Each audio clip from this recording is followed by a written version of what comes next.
Week 12 has concluded, and Week 13 is officially upon us. So, like every week, we're going to break down the 10 best targets, the 10 best waiver wire options I think you should be looking at in your leagues. And with that being said, let's not waste any more time and let's dive right into the first guy. It's not going to be the cover boy, but it's probably going to be the most targeted guy in all of fantasy football this week, just due to the Alvin Kamara injury. And it's going to be Devin Neal, running back of the Saints. 2% owned on ESPN, 5% owned on Yahoo, so relatively not owned really anywhere. Alvin Kamara unfortunately goes down with a sprained MCL, and stepping in for him is the 7th round rookie out of Kansas, Devin Neal. Kamara left kind of early in this game, and Neal finished the game with 74% of the snaps, 66% of the routes, and also finished the day with a 16% target share. Pretty impressive. 7 targets, 5 catches for 43 yards. A really, really solid day for a guy just stepping in for the injured Alvin Kamara. Look, waivers get kind of thin at this point in the year. This isn't the sexiest pickup in the world. The offense he plays on is not sexy whatsoever. But if Kamara is likely to miss the next 2 to 4 weeks, like a lot of the fantasy doctors have been talking about online, and even if this injury ends his season, Devin Neal easily has a chance to be a consistent mid to low end RB2 rest of season and be a consistent guy you can plug into your lineup each and every week, especially in good matchups. There was literally nobody else behind him. Kendre Miller tore his ACL early in the season, and they really have no guy to go to other than Devin Neal. He's a talented prospect coming out of Kansas in this last draft. He kind of slipped a little farther than I think a lot of people thought. He has upside with a really, really great schedule. They play the Dolphins, the Panthers, and the Buccaneers, all bottom 12 versus running backs. They play the New York Jets, an awful defense in week 16 that just traded away all their important pieces. And then in the fantasy championship, he draws a matchup versus the Falcons, who give up the 5th most points to running backs at 25 points per game. Those are some really, really juicy matchups. A guy you can probably plug into your RB2 spot if Kamara is going to miss extensive time and even miss the rest of the season. The only hangup I have about Devin Neal, and I think it's something that a lot of people need to realize, is that Taysom Hill on Sunday was put in on a lot of like goal line opportunities. He was put in as the wildcat ball carrier, and it's going to take away from multiple potential touchdown opportunities.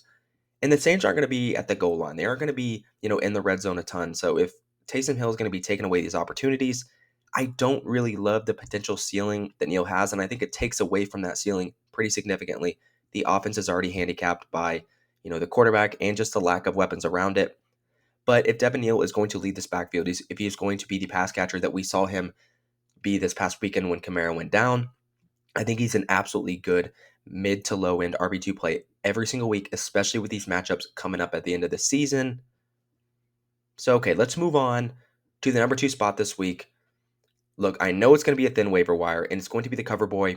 He was in last week's video, but Christian Watson is coming at the number 2 spot.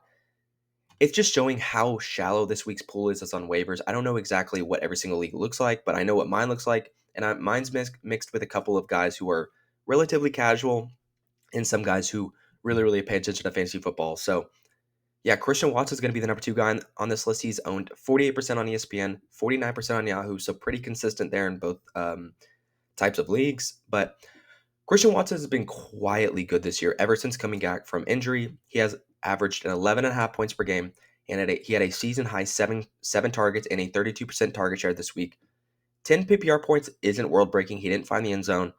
But like I said, like we talked about last week, he got 2 touchdowns last week. He is a massive red zone threat. And yeah, he's just a guy with a ton of upside. He's peaking at the right time. He's getting healthy when the rest of the wide receiver room, Matthew Golden, is getting banged up, not playing. Matthew Golden missed this past week again. A guy we all thought was at least going to come on a little bit down the stretch and be the Packers wide receiver 1. A fantastic schedule coming up as well for the Packers. They play the Lions in week 13, a weak pass defense. Jameis Winston just moonwalked all over them. They play the Bears twice. They're bottom 12 in points per game to wide receivers, both the Lions and the Bears. They have a tough matchup versus Denver, and then they close it out versus Baltimore, who give up the 7th most points per game to wide receivers. In my opinion, he's a high upside flex that can snap off big plays and find the end zone in bunches. We saw it in his rookie year. He's finally just getting healthy from the ACL injury that he had last year. We didn't even know if he's going to be healthy. He is. He looks really good, and he's the Packers wide receiver 1 currently at the moment. And he's a guy I think just has the most upside. Romeo Dobbs is a fine, safe play, wide receiver 3 week to week. We've seen him catch touchdowns, 2 to 3 in a game, but Christian Watson has the potential to be a guy, big plays, tons of speed, super athletic, and just a big target. He's like 6'4". He runs a 4.3, and a guy that, athletically with talent, I'd be betting on down the stretch of the season. And if you're hurting in that flex spot and just looking for someone who can provide a big ceiling, but also be somewhat consistent week to week. Our third player on this list is going to be the first of the two streaming quarterbacks, and I'm kind of going to lump these guys together. But I think that these two could help potentially vault your team into the playoffs and maybe even farther if you play the matchups right. So let's talk about Tua Tagovailoa. He's 13% owned on ESPN leagues, 17% owned on Yahoo leagues. This is almost certainly going to get a gross look on people's faces. I get it. He has not been great this year. And just based on off how people currently feel about him as a player at the moment, I understand not liking this pickup. He's only averaged 13 points per game this season, but he does have a very, very, very favorable schedule down the stretch. Mike McDaniel has this team winning 3 of their last 4. This Dolphins team is playing well. They're playing their best football this season by far. But Tua's had a really, really rough schedule this year. I know he hasn't been great. He's only faced one team in the bottom 12 in points per game to quarterbacks. That's really, really tough. But he's had a pair of top 10 finishes this year. And to end the season, he gets the Saints, who are league average versus quarterbacks, the Jets, who are just above league average versus quarterbacks. And then he ends it off with 3 games in a row in the fantasy playoffs against the Steelers, the Bengals, and the Buccaneers. Those are teams that are all bottom 7 against quarterbacks, and they average above 20 points per game given up to the position. And quarterback has been a struggle, I know for sure, for a lot of teams across fantasy football this year. I mean, the quarterback position has been one of the most inconsistent up and down. I mean, we lost Kyler. We thought J.J. McCarthy was going to be good. C.J. Stroud has been hurt. There's been a lot of disappointing options in fantasy this year. And Tua, I think you can lump into that category, but he's had a really rough schedule. I think Tua could help give your team a pulse down the stretch, help you secure a playoff spot, and maybe even give you a boost to the championship or help you win a championship with the 3 games that he has to end the season. They're really strong. This Dolphins team is playing well. I know they don't have Tyreek Hill. It's really only Jalen Waddle and Devon Achane. But if you like the matchup, if you like to stream quarterback options, and if you're struggling, Tua is your guy. And this next guy, I think, can actually, be someone you could pair with Tua, and you could play the matchups with these two and actually help you propel you to a fantasy championship. And that's going to be C.J. Stroud, the second quarterback streaming option we're going to talk about. He's similar to Tua. He's he's streaky a little bit, but he's super sneaky. He's missed the past 3 games with a concussion. The Texans offense, the Texans in general, is playing the best football this season. He is here for a couple of different reasons. His schedule isn't quite as juicy down the stretch. When you look at it, there's going to be a couple of times where you're like, I don't know if I'm going to want to play CJ Stroud in that game, but hear me out. There's a couple of pivotal games coming up for the Texans. The playoff spot is on the line. They're in a race with the Jaguars. They have to play the Colts a couple of times. They play the Colts this upcoming week in week 13. They play the Chiefs in week 14. Then they have a stretch of games that I think can lean in favor of the Texans or could go either way. They play Arizona in week 15. They play the Raiders in week 16. And then the coin flip I'm talking about is against the Chargers in week 17 of the fantasy football playoffs, the championship game. My whole thing with CJ Stroud right now is he's missed the past 3 games. I understand that. But the Texans offense has looked pretty good with Davis Mills. They have been protecting Davis Mills. This offense has looked a lot better. And I think CJ Stroud coming in could provide a boost that they need and to help them finish the season strong. Now, I completely understand the counter argument to the Texans in general. Their defense has been really good this year. They're going to be playing on a lot of low-scoring games. Their offense doesn't have to be as great, but I do think these matchups coming up are going to warrant them having to score some points, especially against the Colts, especially against the Chiefs. And kind of in between there, sandwich in between, is Arizona and the Raiders, where I think they're going to be able to score more points. There's going to be more opportunities. So I think it could go both ways. But I think CJ Stroud, if you pick your spots right with him and Tua, I think these could be 2 guys. If you have Tua, if you have Stroud, if you have Tua and Brissett, Stroud and Brissett, if you have Brissett and Trevor Lawrence, these streaming quarterbacks, paired together, they can be a really nice way to piece your quarterback room together and help get you to the playoffs, help you finish with a fantasy championship at the end of the season, because you can absolutely win one. You can be sitting there with Stroud and Tua in your lineup, and just be smarter than your league mates, outsmart them. You don't have to have an elite QB all the time. Not every single year, not every team has an elite QB who wins the fantasy championship. Some may have a Jacoby Brissett. And that's totally fine. It doesn't need to be pretty, and it's not always going to be pretty. You don't need an elite quarterback. You can stream two guys and get away with it and come away with a fantasy championship. It's absolutely possible. And it's an option I think you should be doing if you are struggling in the quarterback area. Moving on to a potential rookie wide receiver breakout down the stretch of this season, it's going to be another Texans player, Jaden Higgins, owned on 23% of ESPN leagues, 22% on Yahoo leagues. He's clearly taken over the wide receiver 2 spot on this team. He's phased out Xavier Hutchinson. He's averaged 7 more targets in 4 of the last 5 games, 10.5 points per game in that span, and a 17% target share, which is really solid. Again, not anything groundbreaking. Waivers are super thin, but he is clearly emerging down the stretch and could be a flex option as soon as CJ Stroud gets back this upcoming week or next week, depending on how he performs. I think he's a good bet. At this point in the year, rookies rule. We are seeing him come into his own, and we see these guys every single year. And could he be Rashi Rice from a couple years ago? Maybe, maybe not. We don't know yet. Will he have the opportunity though? Absolutely. He was an early second rounder that is talented. He's super athletic, is going to have all the chances to be a player down the stretch that helps people win championships, helps people move along in the playoffs, maybe can slot into your flex spot, and could be a player here very, very soon as CJ Stroud gets back because he's performed really, really well with Davis Mills. Like I talked about, he was a good prospect coming out of Iowa State, a guy who's talented, athletic, and is a guy who's going to have all the potential, all of the opportunity. And these are the guys you want to bet on. If he's in your leagues, if he's on waivers this week, is a guy I would be targeting absolutely, having on the end of your bench just in case he really, really, emerges this upcoming week or in the next couple of weeks, and you can slot him in comfortably. Let's move along to the running back position again and talk about the Commanders' new RB1, possibly. It sure is trending that way as of recently, and it's going to be Chris Rodriguez, owned on 9% of ESPN leagues, 18% on Yahoo leagues. He had 45% of the snaps the week before the bye, so week 11, ran most of the routes that week in week 11. And JCM, Ja'Cory Cross-Merritt, has been completely irrelevant since Jaden Daniels went down. He's been kind of phased out, especially in games where they're playing from behind. The schedule is a little bit shaky in the next couple of weeks. They play Denver and Minnesota. However, he gets the Giants in week 15. He gets the Eagles sandwiched there in between, and then the Cowboys right after that in week 17 with the money on the line. And I know the schedule isn't great, but if he's going to be the Commanders' running back one, if he's going to get the majority of the carry share, if he's going to be running the routes on this offense, it's not a sexy one, to be owning an RB1 on, but he can easily be a viable low-end RB2, a high-end RB3 in the fantasy playoffs with two really, really good matchups, two bottom 7 teams versus the running back position in the New York Giants and the Dallas Cowboys. And look, league winners can come out of nowhere. They come out of nowhere every single year. We saw it with Rico Dowdle last year. Actually, on the Dallas Cowboys, he has now become a league winner for the Panthers. But Rodriguez is the Commanders' league back.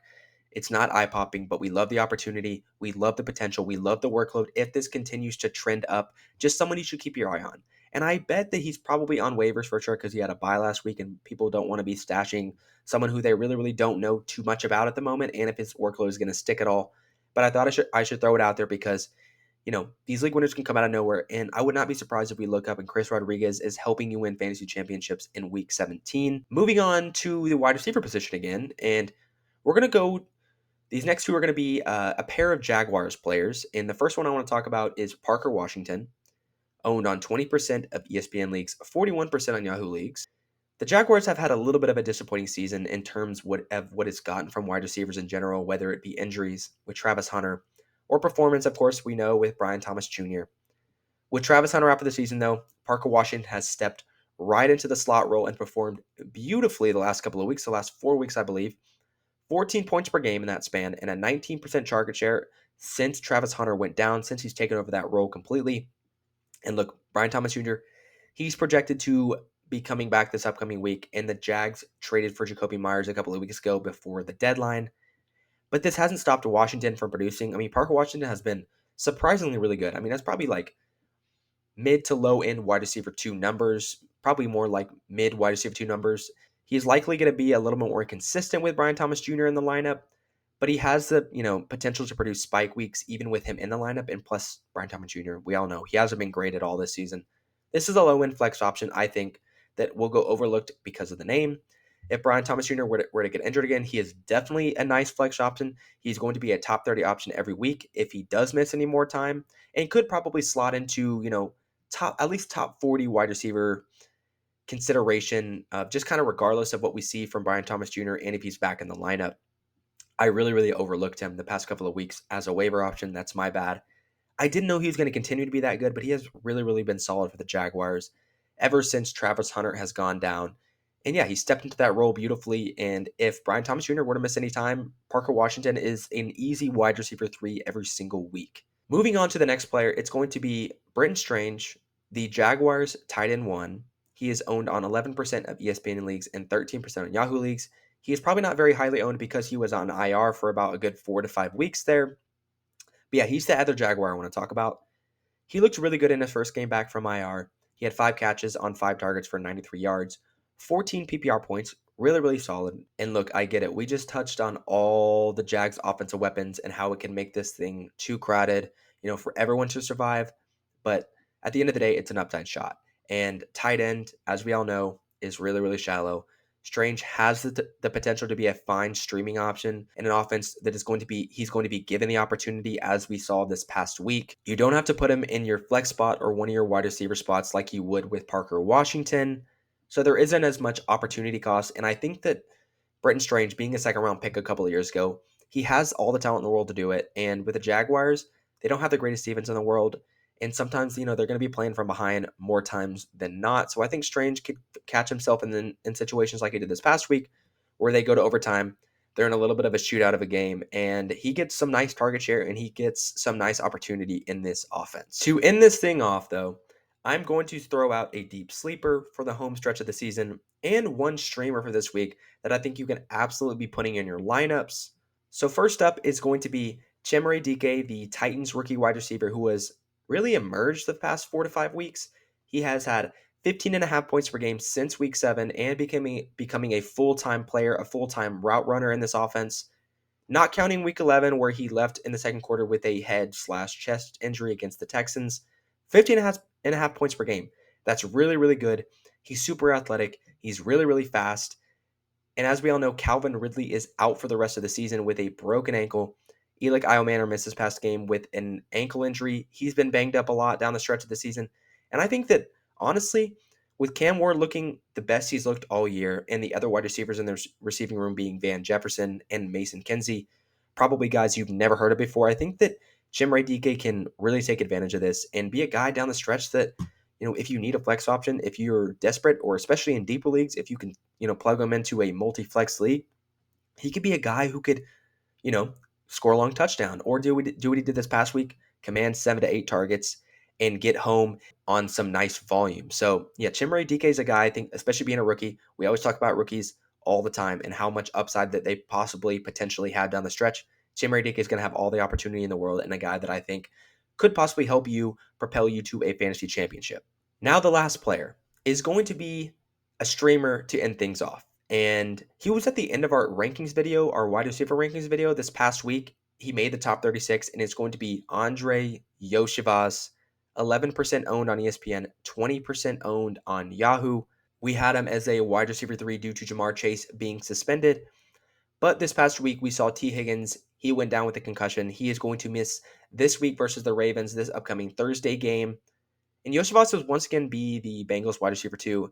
And a pretty cool thing that actually came out yesterday, Joe Burrow will play actually this season. He's going to play Thursday night versus Baltimore, make his first start since being injured at the beginning of the season. Yoshivas also had a really, really solid week this past week, 7 targets. He had 10 PPR points to go along with it, which is really solid. Joe Burrow being back, it's going to provide this offense with a bump. Jamar Chase, that is literally all that's going to be ahead of him in terms of, competing for targets. And if you're looking for a fill-in that could be productive in T. Higgins' absence or anyone else's absence, just look no further than Andre Yoshivas. He's going to be a nice guy with opportunity with Joe Burrow's return. And you just love the potential of opportunity and volume with Joe Burrow back in this thing. That is going to be all for our Week 13 waiver wire video. I hope to help you guys out. I hope I can, potentially give you guys some targets to help slot into your lineup this upcoming week and help get you to the fantasy playoffs. Or if you've already gotten to the fantasy playoffs, help give you an edge in the fantasy playoffs and on your way to the fantasy championship. So I will see you guys next week, and hopefully we'll come away with another win, and I'll see you guys in week 14.